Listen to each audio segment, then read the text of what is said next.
ఇట్లా అనేకమైనటువంటి మార్పులు చేసేటటువంటి ఆస్కారం ఉన్నది. ఎన్నో మంచి పనులు చేసేటటువంటి ఆస్కారం ఉన్నది. అవేవి చేయకుండా గద్దెకెక్కినరు, కూర్చున్నారు, అవినీతి చేసుడు తప్ప ఇంకో పని చేస్తలేరు. కాబట్టి ఇవాళ మీ ఆడబిడ్డగా మీకు దండం పెట్టి ఒకటే కోరుతా ఉన్నా, నేను కొత్త వాళ్ళకు అవకాశం ఇవ్వండి, కొత్త ఆలోచన చేసే వాళ్ళకి అవకాశం ఇవ్వండి. అవినీతి లేకుండా పనిచేస్తామని మీకు మాట ఇచ్చి మీ దగ్గరకు వస్తున్నటువంటి వాళ్లకు అవకాశం ఇవ్వండి. మా ఆడబిడ్డలు ఒక్కసారి ఆలోచించుకోవాలి. ఎప్పుడు ముఖ్యమంత్రి ఒక మాట చెప్తాడు, 1,00,00,000 మంది ఆడవాళ్ళను 1,00,00,000 మంది మహిళలు కోటీశ్వర్లు చేస్తాడంట. ఎక్కడైనా కోటీశ్వర్లు మనకు ఏంది పెళ్లి చేసుకున్నప్పుడు ఇస్తామన్న తులం బంగారానికే గతి లేదు, కానీ కోటీశ్వర్లు చేస్తామని చెప్తున్నారు. నేను అట్లా మీతో అబద్ధం చెప్పా, చేసేదే చెప్తా, చెప్పింది ఖచ్చితంగా చేస్తా. మహిళల కోసం ప్రత్యేకించి అనేక పథకాలను మనం పెట్టుకుంటాం.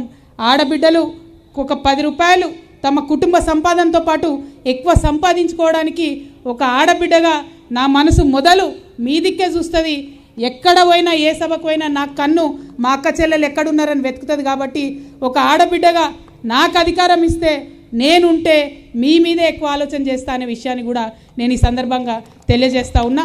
ఖచ్చితంగా ఇవాళ ఆడపిల్లలు మంచిగా చదువుకుంటున్నారు, వాళ్ళ ఉద్యోగాల కోసం ప్రయత్నం చేయాలి, వాళ్ళు వ్యాపారాలు చేసుకుంటాం అనుకుంటున్నారు, వాటి కోసం ప్రయత్నం చేయాలి.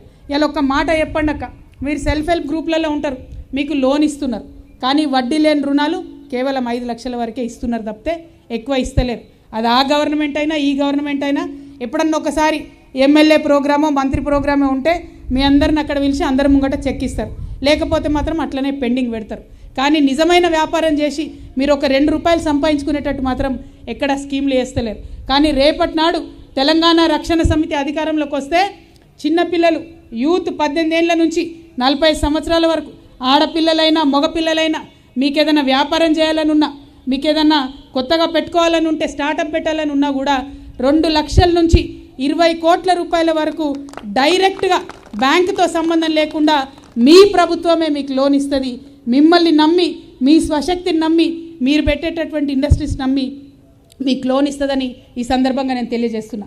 ఇట్లా ఒక్కొక్కటి చెప్పుకుంటూ పోతే అనేకమైన అంశాలు ఉన్నాయి. కానీ ఇవాళటి సభ నీళ్ళ కోసం పెట్టుకున్నటువంటి సభ, నీటి గోస కోసం మాట్లాడుకోవడానికి పెట్టుకున్న సభ. రేపటి నుంచి నాకు తెలుసు మొత్తం గులాబీ గ్యాంగ్ అంతా మన మీద పడి విమర్శలు చేస్తారు. కానీ నేను ఒక్క మాట చెప్తా ఉన్నా, ఆదిలాబాద్ తీసుకోండి, ఒక్కటి కూడా కొత్త ప్రాజెక్టు కట్టలే. తుమ్మిడిహెట్టి కట్టి 2 లక్షలు నీళ్ళు ఇస్తామన్నారు, ఎకరాలకు నీళ్ళు ఇస్తామన్నారు, ఇయ్యలే. అది పోయింది వారదా కడతామన్నారు, అది ఇయ్యలే. నిజామాబాద్ చూసుకోండి, మా జిల్లానే ఒక్కటంటే 1 ఎకరం కూడా కాళేశ్వరం నుంచి నిజామాబాద్కు నీళ్లు రాలే.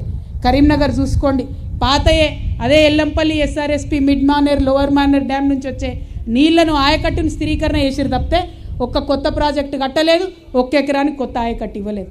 ఒక్క మెదక్లో మాత్రం మల్లన్న సాగర్ కావచ్చు, కొండపోచమ్మ సాగర్ కావచ్చు, రంగనాయక సాగర్ కావచ్చు, అది కట్టి 1 లక్ష ఎకరాలకు నీళ్ళు ఇచ్చిండ్రు. మిగతా వరంగల్ చూసుకోండి, ఇంత ఉద్యమాలు చేసి ఇంత పోరాటాలు చేసిన వరంగల్లో 25 ఏండ్లయితే దేవాదుల పూర్తి కాదు, 25 ఏండ్లయితే ఏ ఒక్క కొత్త ప్రాజెక్టు రాదు. ఈ తెలంగాణ వచ్చిన 12 సంవత్సరాల్లో వరంగల్ కోసం ఒక్కటంటే 1 కొత్త ప్రాజెక్టు కూడా కట్టినటువంటి పాపాన ఓలే. మీదికెళ్ళి ఎంత ఘోరం అంటే కాకతీయ కెనాల్లో నీళ్లు వార్తలేవు చివరి వరకు అని చెప్పి తాడిపత్రిలు పెట్టి నీళ్ళు ఇచ్చిరు తప్పితే కనీసం కాలువలు లైనింగ్ చేసుకుందామనే ఆలోచన కూడా చేయలేదు.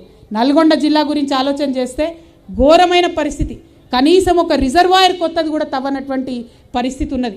దానికి తోడు ఏం చేసిరు, నల్గొండకు నీళ్ళు ఇవ్వాలంటే పాలమూరు రంగారెడ్డి నుండే నీళ్ళు ఇవ్వాలని చెప్పి డిండికి కూడా ఇక్కడ నుంచే నీళ్ళు ఇస్తామని చెప్పారు.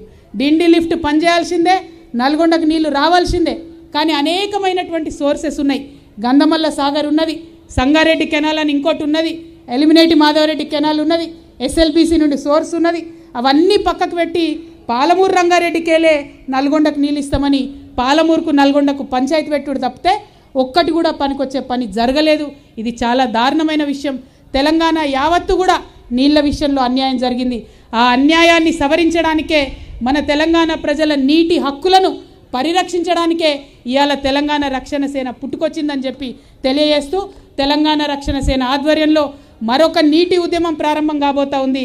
దానికి మన పాలమూరే వేదిక అవ్వడం, దానికి మన లక్ష్మీదేవిపల్లె వేదిక అవ్వడం చాలా గర్వంగా నేను ఫీల్ అవుతూ, మరి మీ అందరినీ కూడా ఒకటే కోరుతా ఉన్నా, తెలంగాణ ఉద్యమంలో ఎట్లయితే మనం కొట్లాడినామో, తెలంగాణ ఉద్యమంలో ఎట్లయితే పిడికిలెత్తి మనం ఆరాటపడి నీళ్ళు తెచ్చుకోవాలనుకున్నామో ఇవాళ మళ్ళా అదే పరిస్థితి చేసుకోవాలి. కాబట్టి మరొక ఉద్యమానికి సిద్ధం కావాల్సిందిగా పాలమూరు ప్రజలందరినీ వేడుకుంటూ